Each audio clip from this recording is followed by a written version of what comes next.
কলকাতাতে অনেক মানুষ আছে যারা সিনেমা না দেখে সিনেমার রিভিউ করেন। সিনেমা না দেখে তারা মানে বিড়ালের মতো কুকুরের মতো হাউ মাউ করেন যে শাকিব খানের সিনেমা ফ্লপ, শাকিব খানের সিনেমা কলকাতাতে ফ্লপ হয়েছে, শাকিব খানের সিনেমা কলকাতার সিনেমা হলগুলো থেকে নামিয়ে দেওয়া হয়েছে। তাদের জন্য আজকের এই ভিডিওটি, এবং আজকের এই ভিডিওটিতে আমি বেশ কিছু তথ্য আপনাদের সাথে শেয়ার করব যে এখন পর্যন্ত লাস্ট 3টি সিনেমা করে আমরা কথা বলবো। সেখানে দেবের 3টি সিনেমা থাকবে, জিতের 3টি সিনেমা থাকবে এবং শাকিব খানের 3টি সিনেমা থাকবে।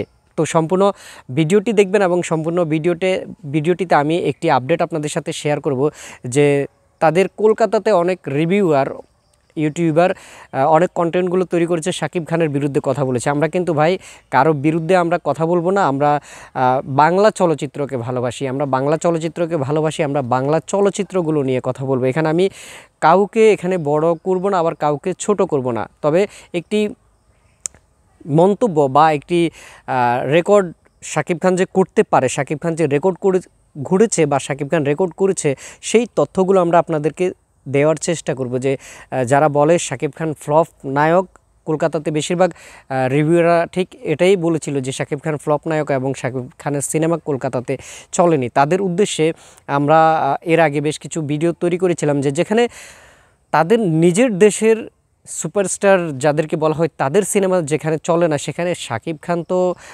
বলতে গেলে কি উড়ে এসে জুড়ে বসেছে।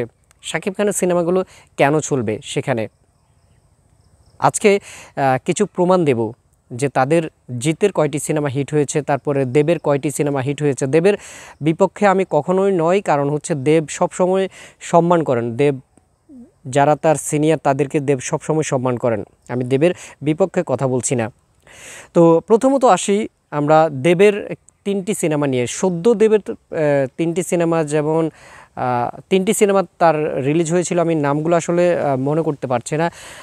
যেটা ব্যোমকেশ নামের একটি সিনেমা, তারপর হচ্ছে আরও 2টি সিনেমা সহ মোট 3টি সিনেমা তার রিলিজ হয়েছিল। এই 3টি সিনেমার যদি বাজেট সম্পর্কে যদি বলি, 3টি সিনেমার জন্য 9 কোটি টাকা বাজেট করা হয়েছিল। সেখান থেকে 3টি সিনেমা মিলে টোটাল তারা ইনকাম করেছে, মানে ঘরে এনেছে, আয় করতে পেরেছে 13 কোটি টাকা। 3টি সিনেমা থেকে 13 কোটি টাকা দেব আয় করতে পেরেছে।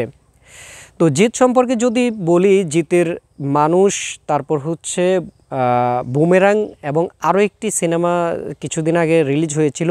তো এই 3টি সিনেমা মিলে জিতের 3টি সিনেমার ভেতরে 2টি সিনেমা সুপার ফ্লপ হয়েছে এবং একটি সিনেমা শুধুমাত্র তার যেটা ভালো একটি অবস্থানে ছিল, এবং সেই সিনেমাটি আপনার 2 কোটি টাকা বাজেট ছিল, এবং 2 কোটি টাকা বাজেট করে সিনেমাটি থেকে 6 কোটি টাকা তারা ইনকাম করেছে। বাকি যে সিনেমাগুলো, এই সিনেমাগুলো থেকে তারা অ্যাভারেজ যেটা পেয়েছে 6 কোটি টাকার মতো তারা বাজেট করেছিল, এবং এখান থেকে প্রায় 3 কোটি টাকার মতো তারা অ্যাভারেজ সিনেমাটি থেকে ইনকাম করতে পেরেছে। মানে সব মিলিয়ে তাদের দেবের 3টি সিনেমার ভিতরে 13 কোটি টাকা তারা ঘরে তুলেছে 9 কোটি টাকা খরচ করে, এবং জিতের আপনার 6 কোটি আর হচ্ছে 2 কোটি 8 কোটি টাকা, 8 কোটি টাকা খরচ করে আপনার ঘরে তুলতে পেরেছে। এখানে 3 কোটি আর হচ্ছে 6 কোটি, মানে 9 কোটি টাকা তিনি ঘরে তুলতে পেরেছে।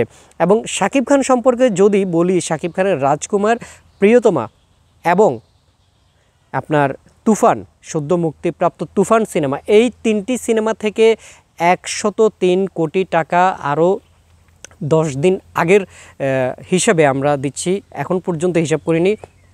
তাছাড়া ইউটিউব বা অন্যান্য সাইট থেকে যে টাকাগুলো ইনকাম করেছে, এগুলো হিসাব বাদ দিয়ে যদি আমরা হিসাব করি, 103 কোটি টাকা তার 3টি সিনেমা থেকে এখন পর্যন্ত আয় করা হয়েছে। যেখানে তার প্রথম সিনেমাটির বাজেট ছিল 5 কোটি টাকা, তারপরে পরের সিনেমাটির বাজেট ছিল 2.5 কোটি টাকা, এবং তুফান সিনেমাটির বাজেট ছিল সম্ভবত 6 কোটি টাকা বা 5 কোটি টাকা, এরকমই হবে। কিন্তু এখান থেকে ঘরে তুলেছে প্রায় 103 কোটি টাকা। তাহলে বুঝতেই পারছেন যে কোথায় কে, কোথায় কার অবস্থান। এরপরেও শাকিব খান কিন্তু কারো বিরুদ্ধে কথা বলেনি, কিন্তু কলকাতাতে বেশ কিছু নিউজ আমি দেখেছি যে শাকিব খানের বিরুদ্ধে কথা বলছে, শাকিব খানের সিনেমা কলকাতাতে চলে না, এই সেই বিভিন্ন রকমের নিউজগুলো তারা করছে। তাদের উদ্দেশ্যে আমি একটু আগেও বলেছিলাম যে যেখানে তাদের নিজের দেশে সিনেমাগুলো চলে না, সেখানে শাকিব খানের সিনেমাগুলো কিভাবে চলবে, শাকিব খানের সিনেমা কিভাবে সেখানে চলবে। এছাড়া শাকিব খান কিন্তু 600 কোটি টাকার সিনেমার সাথে টেক্কা দিয়ে তার সিনেমাগুলো চালাচ্ছে, আপনারা দেখেছেন। তো এই ছিল মূলত আমাদের আজকের ভিডিও, এবং যে আপডেটটি আশা করছি আপনারা পেয়ে গিয়েছেন। তো আপনাদের কাছে কেমন লাগছে, আপনার পছন্দের নায়কের আপডেটটি পেয়ে আপনার কাছে কেমন লাগছে অবশ্যই কমেন্ট করবেন। ভালো থাকবেন, সুস্থ থাকবেন, আল্লাহ হাফেজ।